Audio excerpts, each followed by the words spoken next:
Alright, hey everyone, it is Lion here. I am here today to go over a little something about myself that many of you may not know, that I actually do love growing things. I have a huge green thumb and I did buy some mushroom blocks to try out. So I did just get them and I was going to kind of go over them with you guys here and kind of keep you guys along the process as well and keep you guys updated. So it's gonna be a little series here, but I did get these and I'm super excited, so I figured, oh, why not throw this together while I go ahead and look at it myself. So I already did unbox them all because I did get them about 2 days ago and they've just been sitting while I've been getting ready to take care of them. But now that I am, let's go through them. So here they gave me a little booklet. They are from North Spore. I just went to their website and bought all the fruiting blocks. They actually gave you a little like pamphlet brochure about every single one that they have and what's needed for temperature, humidity, harvesting, like little tips and tricks and all the yards to give you the best possible outcome from your fruiting blocks that you get. So I'm actually super stoked about this. I bought, I think, 11 total. I bought 12 total. 12? Oh my goodness. Alright, so I think I actually only have 11. I think I'm still waiting on one to be shipped because they do like colonize the grain for you and then send it. But since I've already had them for 2 days, I can already see that they've definitely colonized more within the bags. So I'm really stoked to do this. I just set up my greenhouse today for them that I will also snap in to the video to show you guys what it will look like. And yeah, so let's get into this here. So these are the bags. And as you can see, it is all completely white throughout. This one is a reishi mushroom, which I'm super stoked about because of all the medicinal purposes of this mushroom. It is one you do not eat, and it's actually one that you don't even cut open the bag. Apparently these thrive off of CO2 oxygen the most, and CO2 instead of oxygen. I can talk. And so you basically just leave them in the bag and rotate it, and the antlers will grow within here, and then in like 2 months I'll be able to potentially open this up and break them up. So this is one of the longest fruiting blocks that they have, I think, for time wise. But I'm super stoked about it because I'm super all about medicinal and getting it from natural medicine and herbs and whatever else you can get it from. So getting it from the mushroom directly, I'm super stoked about this. Let's see, what other one do I have here? This one here is a snow oyster. Oh no!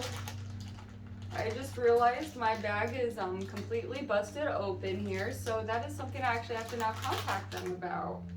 So, sad face. Well, there's that one that I'm hoping to get going here eventually for you guys.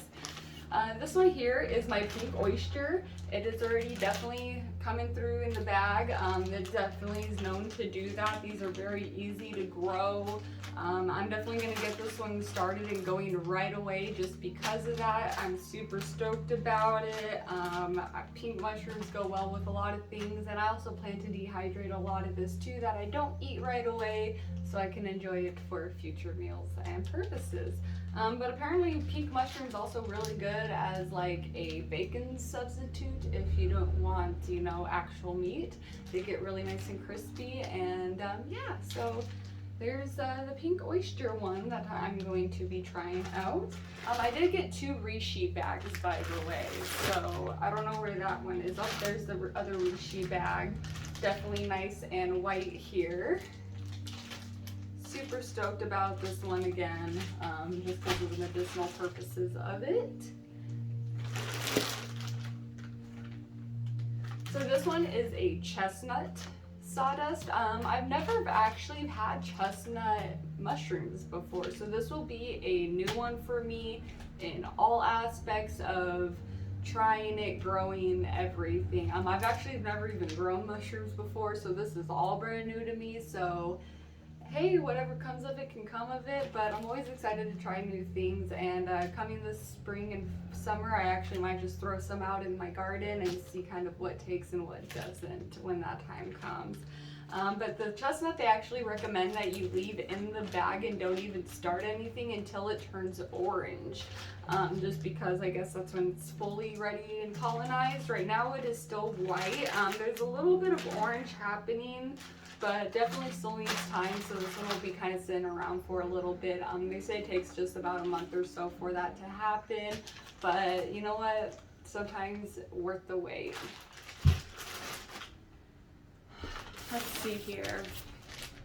This one is a Black King Trumpet fruiting block, and this one looks like it's doing pretty well for colonizing so far. It looks like it already might have fruiting body started on the top, so I actually might get this one going sooner rather than later.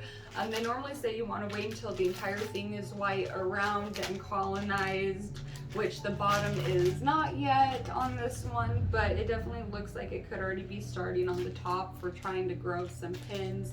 So who knows what I might try to do with this one, if I might try to hold off a little bit longer and see if I can get to turn white a little bit more in there before I actually start trying to pin and get it to start to grow. Let's see here, what is my next one? My next one is an Italian oyster that I got. Super stoked about this one as well. I've never had Italian oyster. Either have I had the King Trumpet one here, but I'm actually super stoked about it. I like trying new things, and there's always different benefits and different textures and tastes with different mushrooms. So why not kind of try those out, and if I don't like it, then I know for future, but you never know. So this one, it looks like it's starting pretty well. It looks like half of the bag is colonized so far. The bottom is starting to pretty well, but this one I might kind of hold off a little bit on as well. It definitely has this nice like white colonized top to it already, which I'm definitely happy about. So yeah, I'm definitely super excited to get some of these going here. I don't know how many I'm gonna start all up at once. I might do like all my oysters first, just because of the spore issue as well. The reishi, no matter what's gonna be going, just because those take so long already. And then this one I have the King Trumpet. You did not see that happen. I did not just drop it. It is okay, I promise. So this one is actually very much more colonized. You can see throughout it is completely almost white here. Super stoked about it again. I can't wait to see what comes of these, honestly, with you guys, and I can't wait to share the experience as I go along with it as well. It's honestly just really cool seeing how it like colonizes in the grain bags and stuff, and the way it connects. So it's just really interesting to me on how all of it, you know, works. This next one I have is Golden Oyster again, another oyster, which I think I got like 4 or 5 different oyster mushrooms, which I'm pretty stoked about. This one definitely I don't think is colonized enough yet. I'm gonna give it definitely a little bit longer in the bag. The top is definitely there, but the rest of it I feel needs a little bit longer, so this one might hold off a little bit, but it's not too shabby. And then I do also have 2 lion's mane mushrooms. So if you haven't heard of this one's really good. It has a lot of benefits for like mental clarity and stuff like that. And then it also is like a crab-like texture. So you can use it as a substitute for that if you know you don't eat crab or anything like that, but it has the same texture and apparently feel to it, and kind of almost has the flavor, I guess. So yeah, it'll be definitely new for me on this one. I'm super stoked. These are already definitely starting to pin and grow through the bag, which is apparently very common with lion's mane. So we will definitely see how these all go. So lion's mane, reishi, and my oysters I will definitely probably start doing right away. The trumpets I might hold off a little bit, the chestnut obviously, and it looks like my snow oyster, I'm gonna have to get a new bag because it busted open. But let's see here. What did I do with my little booklet? I probably set it under some of the blocks here. Yep, look at that. There it is. Alright, let's look here.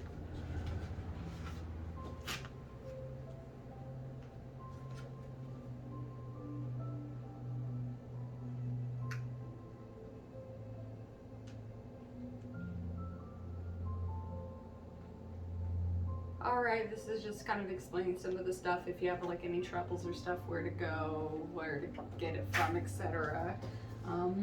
Let's see, I do not know where I just put the little booklet that I had. I guess I am failing today.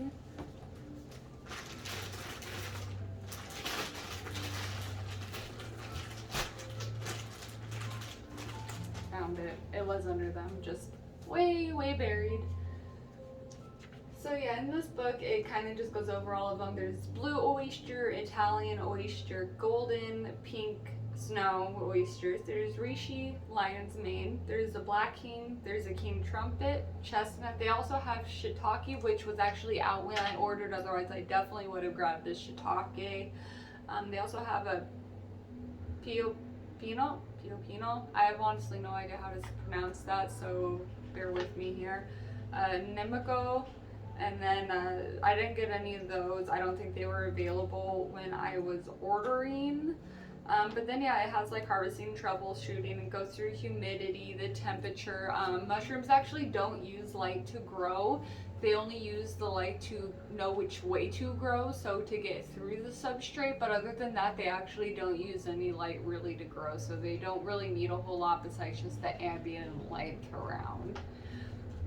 They're also very high in humidity. They're very high in water content too. So if you actually didn't know, mushrooms are actually really best if you cook them a little bit first to get the water content out before you add the oils or whatever else you're gonna actually be cooking them in.